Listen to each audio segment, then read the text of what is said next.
అందరికీ నమస్కారం. ఈరోజు కథ నా ప్రాణం నీ కోసం ఎపిసోడ్ నెంబర్ 24. ఈ స్టోరీ మీకు నచ్చితే తప్పకుండా లైక్ చేసి మన ఛానల్ని సబ్స్క్రైబ్ చేసుకోండి. ఇక స్టోరీలోకి వెళ్దాం. పెళ్లి కొడుకు నేనే అని మేడం గారికి తెలియదన్నమాట. ఓకే, మీరు కూడా చెప్పకండి, సర్ప్రైజ్ ఇద్దాం అంటాడు రుద్ర. అలాగే రుద్ర, నేను అబ్బాయిని చూడమని చెప్పినా కూడా తను చూసే పరిస్థితిలో లేదు. ఏదో దియా కోసం ఒప్పుకుంది. ఏదో ఒక్క సంతకంతో పెళ్ళి ఫార్మాలిటీగా అయిపోవాలి. దియా తనకి కావాలని చూస్తుంది అనుకుని, సరే రుద్ర ఉంటాను, రేపు మంచి రోజంట, నీకు ఓకే అయితే రేపే పెళ్లి జరుగుతుంది అంటాడు ఆనంద్. నాకేం ప్రాబ్లం లేదు అంకుల్, రేపే పెళ్ళి. తను ఎలాగూ వద్దు అంటుంది కదా, జస్ట్ రిజిస్టర్ ఆఫీస్కి వెళ్తే అయిపోతుంది. మీరు అటు నుండి అటే రండి, మేము ఇటు నుండి వస్తాం. అలాగే రుద్ర ఉంటాను అని కాల్ కట్ చేస్తాడు. రుద్ర అయితే చాలా హ్యాపీగా ఫీల్ అవుతాడు. ఏంటన్నయ్య అంత హ్యాపీగా కనిపిస్తున్నావు అంటూ కాలేజ్కి రెడీ అయ్యి బయటకు వస్తూ అడుగుతుంది స్వీటీ. స్వీటీ అంటూ హ్యాపీగా వచ్చి హక్ చేసుకొని, ఐఎమ్ సో హ్యాపీరా, నీకో గుడ్ న్యూస్, మీ వదిన పెళ్ళికి ఒప్పుకుంది, రేపే పెళ్ళి. అస్సలు అనుకోలేదురా ఇంత తొందరగా తను నా దగ్గరికి వచ్చేస్తుందని. ఇక రేపటి నుండి తను నా దగ్గరే, నా కళ్ళ ముందే ఉంటుంది, ప్రతి క్షణం నాతోనే ఉంటుంది. ఆ ఊహే ఉక్కిరి బిక్కిరి చేస్తుంది అంటూ చెప్తుంటే, నిజమా అన్నయ్య, నమ్మలేకపోతున్నా, చాలా హ్యాపీగా ఉంది, ఇక వదిన మనతోనే ఉంటుంది. అవునరా, అలా ఎలా ఒప్పుకుందన్నయ్య అంటే దియా గురించి చెప్తాడు. ఓ అలాగా, ఎలా అయితే ఏంటి, పెళ్ళికి ఒప్పుకుంది, తొందరలో తన మనసు మారుతుంది, తన మనసులో నీకు చోటిస్తుంది, నీ ప్రేమ ఆదిత్యని మరిపిస్తుంది, ఖచ్చితంగా నిన్ను అర్థం చేసుకొని నీకు ప్రేమ పంచుతుంది. నా అన్నయ్య మీద ఆ నమ్మకం ఉంది. నీ ప్రేమ ఎంత గొప్పగా ఉంటుందో నాకు తెలుసు కదా. రేపే పెళ్ళంటున్నావు, ఇది ఒక్కటి నచ్చటం లేదు. నీ పెళ్ళిని ఫుల్గా ఎంజాయ్ చేయాలని చాలా ప్లాన్స్ వేసుకున్నా, కానీ ఇలా సింపుల్గా రిజిస్టర్ ఆఫీస్లో జరగటమే నచ్చలేదు. కనీసం సింపుల్గా టెంపుల్లో అయినా జరిగితే బాగుంటుంది కదా అన్నయ్య, ఒక్కసారి అడిగి చూడు అంటుంది స్వీటీ. వద్దురా, తన సిచ్యువేషన్ కూడా మనం అర్థం చేసుకోవాలి కదా. అసలు పెళ్లి చేసుకోబోయేదే నాతో అని కూడా తనకు తెలీదు. తను ఇప్పుడు ఇవన్నీ యాక్సెప్ట్ చేసే మూడ్లో లేదురా. తనని ఇబ్బంది పెట్టడం నాకు ఇష్టం లేదు. తను నన్ను మనస్ఫూర్తిగా యాక్సెప్ట్ చేసిన రోజు నువ్వు కోరుకున్నట్టే నా పెళ్లి జరుగుతుంది. అప్పుడు ఎంజాయ్ చేయొచ్చు. అప్పుడు తనైనా నేనైనా పెళ్ళిని ఎంజాయ్ చేస్తాం. ఇప్పుడు గ్రాండ్గా జరిపించిన యూజ్ ఏముండదు, ఏదో బొమ్మల పెళ్లి చేసినట్టు ఉంటుంది అంతే. అందుకే register marriage is the best. సరేనా, నాకు కొంచెం వర్క్ ఉంది, అభికి కాల్ చేయి, తను నిన్ను డ్రాప్ చేస్తాడు అంటూ వెళ్తాడు. వెళ్తున్న రుద్రాని చూస్తూ, నిన్ను చూస్తుంటే గర్వంగా ఉందన్నయ్య, ఒక అమ్మాయిని ఎంతలా అర్థం చేసుకుంటావు, వదిన చాలా లక్కీ. తొందరలో నీ ప్రేమ తనకి అర్థమవుతుంది అని అభికి కాల్ చేసి రమ్మని చెప్తుంది. ఆ తర్వాత కట్ చేస్తే హాస్పిటల్లో పేషెంట్ చెక్ చేసి ఆఫీస్కి వెళ్తుంది. గుడ్ మార్నింగ్ వేదా అంటాడు విక్కీ. గుడ్ మార్నింగ్ బ్రో అంటూ ప్రాజెక్ట్ వర్క్ ఎంతవరకు వచ్చింది, ఎలా నడుస్తుంది అని తెలుసుకొని ఒకసారి షాను సిద్ధు అందరినీ క్యాబిన్కి తీసుకొని రమ్మని చెప్తుంది. ఇప్పుడెందుకు, ఏం ఇంపార్టెంట్ కూడా లేదు కదా అనుకుంటూ వాళ్ళని పిలుచుకొని వేద క్యాబిన్కి వెళ్తారు. అప్పుడే ఆనంద్ గారు కూడా లోపలికి వస్తుంటే, గుడ్ మార్నింగ్ అంకుల్ అంటూ విష్ చేస్తారు. గుడ్ మార్నింగ్ అంటూ వాళ్ళతో పాటు కూర్చొని, అమ్మ వేద, అబ్బాయిని చూశాను, నువ్వు కలుస్తావా, చూస్తావా ఒకసారి అని అడుగుతాడు వేదాన్ని చూస్తూ. ముందే చెప్పాను కదా మావయ్య, నేను చూడను, మీకు నచ్చిన వాళ్ళని సెలెక్ట్ చేయండి, మీకు నచ్చాడు కదా, ఇక నేను చూడాల్సిన పని లేదు. తల్ల కొట్టుకోవటానికి ఏ రాయి అయితే ఏంటి, ఇష్టం లేని పెళ్ళికి ఎవరైతే ఏంటి, అన్ని విషయాలు అతనికి చెప్పారా? చెప్పాను, మన దియాని తన కూతుర్లా చూసుకుంటా అని చెప్పాడు. కూతుర్లా ఏంటి, తను నా పెద్ద కూతురని చెప్పేశాడు. కళ్ళు చిన్నవి చేసి చూస్తూ, ఎవరో కానీ చాలా ఎక్కువ చేస్తున్నాడు అని తిట్టుకుంది వేద మనసులో. రేపే మంచి రోజుంది, అందుకే పెళ్ళి రేపే అని కూడా చెప్పాను. మనం వెళ్తే వాళ్ళు అక్కడి నుండి వస్తారు. పెళ్ళి అవ్వగానే దియాని కూడా లీగల్గా అడాప్ట్ చేసుకుంటే అయిపోతుంది అని చెప్తాడు. వీళ్ళు ఇక్కడ మాట్లాడుకుంటుంటే విక్కీ వాళ్ళు వెర్రి చూపులు చూస్తూ తల గోక్కుంటారు. వాళ్ళు మాట్లాడేది ఒక్క ముక్క కూడా అర్థం కాదు. పెళ్ళంటారు, రిజిస్టర్ మ్యారేజ్ అంటాడు, ఏం అర్థం కాక ఒకరినొకరు చూసుకొని, అంకుల్ ఇక్కడ ఏం జరుగుతుంది, మీరు మాట్లాడేది తెలుగే అయినా ఒక్క ముక్క అర్థమైతే చెప్పుతో కొట్టండి అంకుల్, మీరు దేని గురించి మాట్లాడుకుంటున్నారు, పెళ్ళి ఎవరికి అంటూ అడుగుతాడు. సరేరా, నీ వర్క్ చేసుకో అని లేచి తన క్యాబిన్కి వెళ్తూ, మీరు నాతో రండి, మీ డౌట్స్ క్లారిటీ చేస్తాను అంటూ ముందుకు వెళ్తుంటే విక్కీ వాళ్ళు కూడా బుద్ధిగా ఆనంద్ గారిని ఫాలో అయిపోతారు. వాళ్ళు వెళ్ళగానే వర్క్ చేయాలి అనిపించక పర్సనల్ రూమ్కి వెళ్ళి ఆదిత్య ఫోటో చూస్తూ తన మనసులో పడుతున్న వేదన చెప్పుకుంటూ ఏడుస్తుంది వేద. విక్కీ వాళ్ళని క్యాబిన్కి తీసుకువెళ్ళి వాళ్ళని కూర్చోబెట్టి వివరంగా చెప్తాడు. ఆనంద్ గారు చెప్పింది విని కొద్దిసేపు బొమ్మల్లా కూర్చుండిపోతారు. మెల్లిగా తేరుకొని దియా కోసం ఒప్పుకుందన్నమాట. ఎలా అయితే ఏంటి అంకుల్, ఇప్పటికైలా అయినా వేద ఒప్పుకుంది.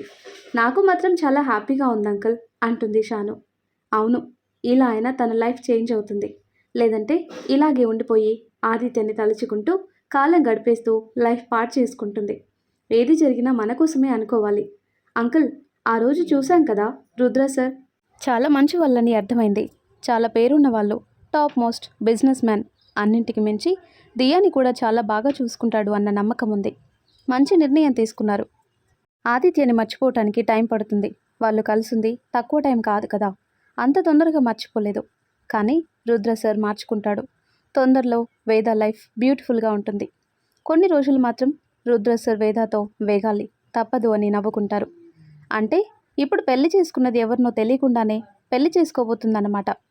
రేపు మేం కూడా వస్తామంటారు అందరూ. రండి, ఎవరొద్దన్నారు? వేద పెళ్ళికి మీరు లేకపోతే ఎలా? అందుకే కదా మీకు కూడా విషయం చెప్పింది. సరే, నేను మీ ఆంటీకి కూడా రేపే పెళ్ళి అని చెప్పి మిగతా పనులు చూడాలి. వేద ఇప్పుడు వర్క్ చేయలేదు. తన మూడ్ ఎలా ఉంటుందో మీకు కూడా తెలుసు. సో వర్క్ సంగతి మీరే చూసుకోండి. ఎక్కడ ఏ మిస్టేక్ జరగకుండా చూసుకోండి.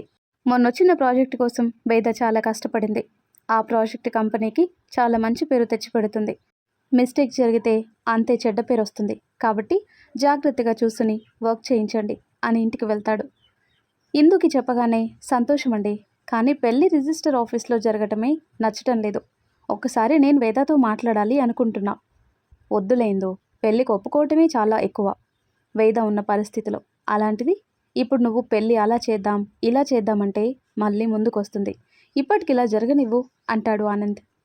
ఆ తర్వాత కట్ చేస్తే అక్కడ అన్ని అరేంజ్మెంట్స్ చేసి హ్యాపీగా ఇంటికొచ్చి వాళ్ళమ్మ నాన్న ఫోటో ముందు నిలబడి, రేపు నీ కోడలు ఇంట్లో అడుగు పెట్టబోతుంది. ఇన్నాళ్ళు వెయిట్ చేసిన రోజు వచ్చేసింది మమ్మీ, డాడీ హ్యాపీనా? మీ కొడుకైతే చాలా హ్యాపీగా ఉన్నాడు అనుకుని తన రూమ్కి వెళ్ళి కబోర్డ్లో ఉన్న బాక్స్ ఓపెన్ చేసి ప్రేమగా తడుముతూ, ఇన్నాళ్ళకి ఇది చేరాల్సిన వాళ్ళ మెడలో చేరాల్సిన టైం వచ్చింది అనుకుని ప్రేమగా ముద్దు పెట్టి మళ్ళీ బాక్స్ లోపల పెట్టి ఫ్రెష్ అయ్యి వేద పిక్స్ చూస్తూ, నేను చాలా హ్యాపీగా ఉన్నాను. నువ్వు నా భార్యగా రేపు ఈ టైంలో నా దగ్గర ఉంటావు. ఇప్పుడు నువ్వు ఎలా ఉంటావో ఎక్స్పెక్ట్ చేయగలను. శ్రీ, కొన్ని డేస్ నీకు నాకు ఈ బాధ తప్పదు. నిన్ను మళ్ళీ పాత వేదశ్రీగా మార్చేస్తాను అనుకుంటూ రేపటి రోజు కోసం 1000 కళ్ళతో ఎదురు చూస్తూ ఉంటాడు. ఎప్పుడు తెల్లారుతుందా అని సూర్యుడి కోసం వెయిట్ చేస్తూ, తొందరగా రావా సూర్య అనుకుంటాడు. ఇక్కడ వేద పరిస్థితి మాత్రం మొత్తం ఆపోజిట్గా ఉంది. తెల్లారితే ఈ ఇంటికి తనకి సంబంధం ఉండదు. ఈ ఇంటికి కోడలిగా అడుగు పెట్టాల్సింది పోయి ఈ ఇంటి నుండి వేరే ఇంటికి కోడలిగా అడుగు పెట్టాల్సి వస్తుంది అని ఏ రోజు అనుకోలేదు. అలాంటిది ఇప్పుడు తెల్లవారితే వేరే ఇంటికి కోడలిగా వెళ్ళాలి. కొత్త మనుషుల మధ్యలో ఉండాలి. అక్కడ ఆదిత్యాన్ని మనస్ఫూర్తిగా తలుచుకోలేను. ఎందుకు నాకు ఈ నరకం అని వెక్కి వెక్కి ఏడుస్తుంది. ఇటు ఆనంద్ ఇందు పరిస్థితి కూడా అలాగే ఉంది. ఆదిత్యతో కోడలిగా అడుగు పెడుతుంది అనుకుంటే అలా జరిగింది. తర్వాత ఆదిత్యాన్ని మరిపించి కూతుర్లా చూసుకుంది. ఇప్పుడు వాళ్ళకి అది కూడా దూరం అవుతుంది. మొదటిసారి ఒంటరి వాళ్ళమయ్యామనిపిస్తుంది. కానీ వాళ్ళ కోసం వేద నూరేళ్ల జీవితం ఆగకూడదు అనుకుంటారు. అలా ఎవరి ఆలోచనలతో వాళ్ళు నిద్రపోకుండా ఆలోచిస్తూ ఉండగానే చంద్రుడు వెళ్ళి సూర్యుడొచ్చాడు. తెల్లారి లేచి ఫ్రెష్ అయ్యి వేద గదికి వెళ్తుంది. దియ పక్కన పడుకున్న వేదాన్ని చూడగానే అర్థమైంది రాత్రంతా ఏడ్చింది అని. వేద పక్కన కూర్చుని తల నిమురుతూ, ఇన్నాళ్ళు ఆదిత్య లేకున్నా మాకు తోడుగా నువ్వు నిలబడి చూసుకున్నావు. ఇప్పుడు ఒంటరి వాళ్ళం అయిపోతాంరా, చాలా బెంగగా ఉంది. కానీ మా కోసం నీ లైఫ్ ఆగిపోకూడదు. నువ్వు హ్యాపీగా పిల్ల పాపలతో ఉండాలి అనుకొని నుదుటిన ముద్దు పెట్టి, అమ్మ వేద లేరా, టైం చాలా అయింది అంటూ లేపుతుంది. అంటూ మెల్లిగా కళ్ళు తెరిచి ఇందుని చూసి లేచి కూర్చుంటుంది. వెళ్ళి ఫ్రెష్ అయ్యి ఈ చీర కట్టుకో తల్లి అని చెప్తుంటే, అత్తయ్య ప్లీజ్, ఈ చీరలు నగలు ఇవన్నీ నాతో కాదు ప్లీజ్. అలా కాదురా, మరి డ్రెస్లో ఏం బాగుంటుంది? మొన్న ఫంక్షన్ రోజు కట్టుకోలేదా? అలాగే అనుకొని కట్టుకో. నా మాట వింటావు కదా నా బంగారు తల్లి. వెళ్ళి నేను దియాన్ని తీసుకొని వెళ్ళి రెడీ చేస్తాను అంటుంది. దియాన్ని ఎత్తుకొని వెళ్ళగానే కష్టంగా లేచి ఫ్రెష్ అయ్యి చీర కట్టుకొని, ఇక ఈ రోజుతో ఈ రూమ్తో రుణం తీరిపోతుంది అనుకొని రూమ్లో ఆదిత్య ఉన్నప్పటి జ్ఞాపకాలు నెమర వేసుకుంటూ ఆదిత్య ఫోటోని తనివి తీరా చూసుకొని, ఇక ఈ రోజుతో ఈ వేద నీ వేద కాదు, వేరే వాళ్ళకి సొంతం అయిపోతుంది. నువ్వు నన్ను వదిలి వెళ్ళిపోయావు కదా, ఇదే నేను నీకు వేస్తున్న పనిష్మెంట్ అనుకుంటూ ఆనంద్ గారు పిలుస్తుంటే కళ్ళు తుడుచుకొని కిందికి వెళ్తుంది. వస్తున్న వేదాన్ని చూసి చక్కగా ఉన్నావురా అని తలనిమిరి వెళ్దామా అంటుంటే లాస్ట్ నీ చేత్తో టిఫిన్ పెట్టత్తయ్య తిన్నాక వెళ్దాం అంటుంది. రా తల్లి అంటూ వేదాకి తినిపిస్తూ అప్పటి వరకు కంట్రోల్ చేసుకున్న దుఃఖం ఒక్కసారిగా పొంగుకొచ్చింది. బరస్ట్ అయిపోయి వేదాన్ని గట్టిగా పట్టుకొని ఏడ్చేస్తుంది. ఆనంద్ గారికి ఏడుపు వస్తున్నా కంట్రోల్ చేసుకుని ఏంటి ఇందో నువ్వు టిఫిన్ పెట్టమంటే తనని ఏడిపిస్తున్నావు, వెళ్ళే ముందు ఇలా ఏడుస్తూ వెళ్ళకూడదు అంటూ ఇద్దరిని ఓదారుస్తుంటే దియాకి వాళ్ళెందుకు ఏడుస్తున్నారో అర్థం కాకపోయినా తనకు కూడా ఏడుపు వస్తుంది. తాత మమ్మీ నాని ఎందుకు క్రై చేస్తున్నారు అంటుంది బిక్కమొహం పెట్టుకొని. దియాని ఎత్తుకొని ఏం లేదు తల్లి, మమ్మీ నువ్వు ఇక నుండి వేరే దగ్గర ఉంటారు, అందుకే మమ్మల్ని వదిలి వెళ్తుంటే మిస్ అవుతుంది కదా, అందుకే ఏడుస్తుంది అని చెప్తుంటే తాత ఎందుకు ఇక్కడ ఉండం, వేరే హోమ్లో ఎందుకుంటాం, మీరు కూడా రండి మాతో, మీరు కూడా కావాలి అంటుంది కింది పెదవి ముందుకు పెట్టి. లేదు తల్లి, మేం రోజు వచ్చి చూసి వెళ్తాము, నువ్వు మమ్మీని ఇబ్బంది పెట్టకూడదు, అల్లరి చేయకూడదు, బుద్ధిగా ఉండాలి, మమ్మీని కూడా బాగా చూసుకోవాలి, సరేనా, చూసుకుంటావా మరి. చూసుకుంటా తాత అంటూ గుండ్రంగా తల ఊపుతుంది. గుడ్ నా బంగారు తల్లి అంటూ గుండెలకి హత్తుకుంటాడు. సరే పదండి, టైం అవుతుంది, వాళ్ళు వచ్చేసుంటారు, మనం కూడా వెళ్దాం అంటాడు ఆనంద్. ఆ తర్వాత కట్ చేస్తే ఇక్కడ రుద్ర తెల్లారి లేచి ఫ్రెష్ అయ్యి రెడీ అయ్యి కిందికొస్తాడు. రెడీ అయ్యి వస్తున్న రుద్రాని చూస్తూ మీ అన్నయ్యకి చాలా ఆత్రంగా ఉంది చూడు, అప్పుడే రెడీ అయ్యి వస్తున్నాడు, పెళ్ళికలు వచ్చేసింది అంటాడు అభి. నీకు అలాంటి టైం వస్తుంది, కుళ్ళుకోకు, మా అన్నయ్యకి దిష్టి పెట్టకు అంటూ రుద్ర దగ్గరికి వెళ్ళి చాలా బాగున్నావన్నయ్య వెళ్దామా, రెడీరా అంటూ తల్లిదండ్రి ఫోటో దగ్గరికి వెళ్ళి నమస్కారం చేసుకొని వచ్చేటప్పుడు మీ కోడలతో వస్తాను, మీ ఆశీస్సులు ఇవ్వండి అని మొక్కుకొని రిజిస్టర్ ఆఫీస్కి బయలుదేరారు. కొంతసేపటికి చేరుకొని అక్కడంతా ఓకే అనుకున్నాక ఆనంద్ గారికి కాల్ చేసి ఎక్కడున్నారో కనుక్కుంటాడు. వస్తున్నామని చెప్పగానే ఓకే అంకుల్, మేము ఆల్రెడీ వచ్చేసాం అంటాడు. వేద కార్లో కూర్చుంది, కానీ తన మనసు అక్కడ లేదు. ఆలోచిస్తూ ఉండగానే రిజిస్టర్ ఆఫీస్ రావటంతో కార్ ఆపి దిగండి అని దియనెత్తుకొని కార్ దిగుతాడు ఆనంద్. గట్టిగా గాలి పీల్చుకొని దియ కోసం తప్పక ఇక కార్ దిగి లోపలికొస్తుంది. తల కిందికి దించి పట్టు చీరలో నడిచి వస్తున్న వేదాన్ని చూస్తూ ఉండిపోతాడు రుద్ర. వదిన చాలా బాగుంది కదా అవి అంటుంటే మీ అన్నయ్యకి పాపం కష్టమే, ఇంత అందమైన నా చెల్లిని పెట్టుకొని సైలెంట్గా కూర్చోవాలి అంటుంటే అభి వీపు మీద ఒక్కటేస్తుంది. దియా రుద్రాని చూడగానే ఫ్రెండ్ అంటూ ఆనంద్ గారి చేతి నుండి రుద్ర చంకలోకి వెళ్ళి హాయ్ నువ్వు కూడా ఇక్కడికే వచ్చావా అంటూ ముద్దుగా అడుగుతుంది. బంగారం అంటూ పట్టు పరికిణిలో ముద్దుగా ఉన్న దియాని ముద్దు పెట్టుకొని క్యూట్గా ఉన్నవరా బంగారం అంటాడు. ఎప్పుడైతే దియా ఫ్రెండ్ అంటూ అరిచిందో అప్పుడు తల పైకెత్తి చూస్తుంది. ఎదురుగా రుద్ర, అభి, స్వీటీ అలాగే విక్కీ వాళ్ళు కూడా వచ్చేసుంటారు. ఇతనేంటి ఇక్కడున్నాడు అని ఆలోచిస్తుంటే అంకుల్ టైం అవుతుంది అంటాడు రుద్ర. వేదాన్ని తీసుకెళ్ళి రుద్ర పక్కన నిలబెట్టి ఇద్దరు సంతకాలు పెట్టండి అంటాడు. రుద్ర పెన్ను తీసుకుని తను పెట్టాల్సిన చోట పెట్టి వేదకి పెన్నిస్తుంటే అప్పుడు అర్థమవుతుంది, అంటే నా కోసం చూసిన పెళ్లి కొడుకు ఇతనా అనుకుంటూ రుద్ర వైపే షాకింగ్గా చూస్తుంటే నేను అందంగా ఉంటానని నాకు తెలుసు, ఇంటికి వెళ్ళాక నీకు నచ్చినంతసేపు చూసుకోవచ్చు, ముందు సిగ్నేచర్ పెట్టు అంటాడు రుద్ర. ఆనంద్ ఇందుల వైపు తల తిప్పి చూస్తుంటే పెట్టు తల్లి అని కళ్ళతో చెప్పగానే ఒక్కసారి దియాని చూసి గట్టిగా కళ్ళు మూసి తెరిచి వణుకుతున్న చేతులతో కళ్ళ నిండా నీళ్లతో సిగ్నేచర్ చేస్తుంది వేద. వాళ్ళిద్దరూ సిగ్నేచర్ పెట్టగానే అందరూ క్లాప్స్ కొట్టి విష్ చేస్తుంటే విక్కీ వాళ్ళకు కూడా తెలిసినా చెప్పలేదు అని కోపంగా చూస్తుంది. వేద చూపులకి భయంతో తల తిప్పి దిక్కులు చూస్తూ కవర్ చేస్తారు. వాళ్ళ తర్వాత సాక్షి సంతకంగా ఆనంద్, ఇందు, స్వీటీ, అభి సిగ్నేచర్ పెడతారు. తర్వాత ఇద్దరు కలిసి అక్కడే దియాని లీగల్గా అడాప్ట్ చేసుకోవడానికి ఇద్దరు సైన్ చేస్తారు. అలాగే రుద్ర తన ఆస్తిలో 20% దియా పేరు మీద రాస్తుంటే అవన్నీ ఎందుకు రుద్ర అంటుంటే ఉండని అంకుల్, నా కూతురు నా ఇంట్లో మొదటిసారి అడుగు పెడుతుంది, అందుకే గిఫ్ట్గా ఇవ్వాలనిపించి ఇస్తున్నా, కాదనద్దు అంటాడు రుద్ర. వేద అయితే షాక్ అవుతుంది. రుద్ర నుండి అసలు అలాంటిది ఊహించలేదు.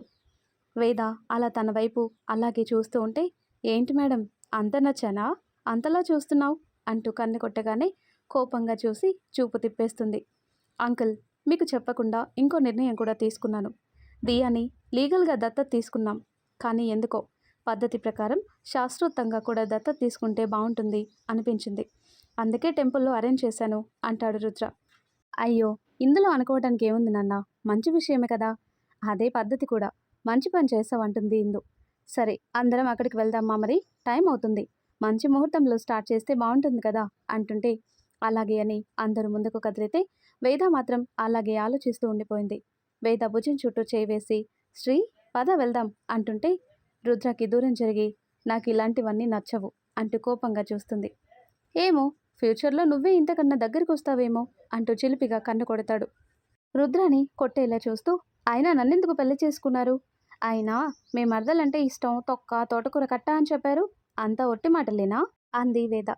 ఒట్టి మాటలు లేదు, గట్టి మాటలు లేదు. నా మరదల పాప నా మీద అలిగిందిలే, అందుకే ఈ రాక్షసిని పెళ్లి చేసుకున్నా అంటూ వేద ముక్కు లాగుతూ చెప్తాడు. నేనేం రాక్షసిని కాదు అంటూ కోపంతో బుసలు కొడుతుంది. రాక్షసివి, అందాల రాక్షసివి, కోపంలో కూడా ముద్దొస్తున్నావు. మన ఇంటికి వెళ్ళాక నీ డౌట్స్ అన్నీ క్లియర్ చేస్తాను. నా మరదల పాపల్ని చూపిస్తా, కానీ ముందు వెళ్దాం. అక్కడ బయట మన కోసం చూస్తున్నారు, మనం వెళ్ళకపోతే బాగోదు, పద అంటూ వేదాన్ని తీసుకుని వెళ్తాడు. ఆనంద్ గారితో కారులో కూర్చోబోతుంటే మమ్మీ మనం డాడీ కారులో వెళ్దాం అంటూ రుద్ర కారులో కూర్చొని చెప్తుంది దియా. డాడీనా? ఎవరు చెప్పారు నీకు? తాత చెప్పాడు, నాన్న చెప్పింది, అలాగే స్వీటీ అత్త, అభిమామ కూడా చెప్పారు. ఇక నుండి డాడీ అనే పిలుస్తాను అంటూ రుద్ర మెడ చుట్టూ చేతులు వేసి చెప్తుంది. నా బంగారం అంటూ దియాకి ముద్దు పెట్టుకొని అలాగే పిలువు తల్లి, ఇక నీకు డాడీని నేనే. అందరి వైపు కోపంగా చూసి అప్పుడే మైండ్ వాష్ చేసేసారా అంటుంది వేద. తప్పేముంది వేద అంటున్న షానుని ఊరిమి చూస్తుంటే అమ్మో, ఈరోజు వేదాన్ని కదిలించకపోవటమే బెటర్ అని సైలెంట్ అయిపోతుంది. ఊరుకుంటున్నాను కదా అని అందరూ ఇష్టం వచ్చినట్టు చేస్తున్నారు, నేను మన కారులోనే వస్తాను అంటూ ఆనంద్ గారితో కూర్చోబోతుంటే మమ్మీ ప్లీజ్ ఇందులో వెళ్దాం, రావచ్చు కదా, ప్లీజ్ ప్లీజ్ నా కోసం అంటూ క్యూట్గా అడుగుతుంది. ఇక దియాని బాధ పెట్టలేక వచ్చి రుద్ర కార్లో కూర్చొని మీకోసం కాదు నా దియా కోసం అంటూ మూతి తిప్పుతుంటే నవ్వుకొని మీ కాదు మన దియా అంటూ కార్ స్టార్ట్ చేస్తాడు రుద్ర. వెనకే వీళ్ళందరూ కూడా స్టార్ట్ అవుతారు. దారి పొడుగంతా దియా తన ముద్దు ముద్దు మాటలతో రుద్రకి కబుర్లు చెప్తుంటే వేద మాత్రం సైలెంట్గా విండో వైపు తిరిగి కూర్చుంది. అన్నయ్య వదిన పక్క పక్కన చాలా బాగుంది కదా అభి అంటుంది స్వీటీ. నైస్ పేర్, చాలా బాగుంది. పాపం రుద్రాని పెళ్లి కొడుకని తెలియగానే తన ఫేస్ చూడాలి పాపం అనిపించింది. ఎట్ ది సేమ్ టైం నవ్వొచ్చింది. చాలా గరం గరం మీద ఉంది. ఇప్పుడు అందరం ఉన్నాం కాబట్టి సైలెంట్గా ఉంది. ఇంటికి వెళ్ళాక మీ అన్న మీద ఇంతెత్తున లేస్తుంది, ఇది మాత్రం పక్కా. ఏదేమైనా ఒకటి మాత్రం భలే నచ్చేస్తుంది నాకు, ఎవరైనా మీ అన్నతో మాట్లాడాలంటేనే వణికిపోతారు. అలాంటిది ఇప్పుడు మీ అన్ననే వణికించే అమ్మాయి వచ్చింది, అది తలుచుకుంటే మాత్రం భలే ఉంది అని నవ్వుతుంటే మా అన్నయ్యని చూస్తే నీకు నవ్వొస్తుంది కదా, పెళ్ళయ్యాక నీకు కూడా నా చేతిలో అట్లకాడ దెబ్బలు తప్పవు అంటూ హెచ్చరిస్తుంది స్వీటీ. ఏంటి అని కళ్ళు పెద్దగా చేసి చూస్తాడు అభి. మరి ఆ తర్వాత ఏం జరుగుతుందో నెక్స్ట్ వీడియోలో తెలుసుకుందాం. ఎంతో ఇంట్రెస్టింగ్గా ఉండే ఈ స్టోరీ నెక్స్ట్ పార్ట్స్ కోసం ఈ వీడియో లైక్ చేసి మన ఛానల్ని తప్పకుండా సబ్స్క్రైబ్ చేయండి. Thanks for watching.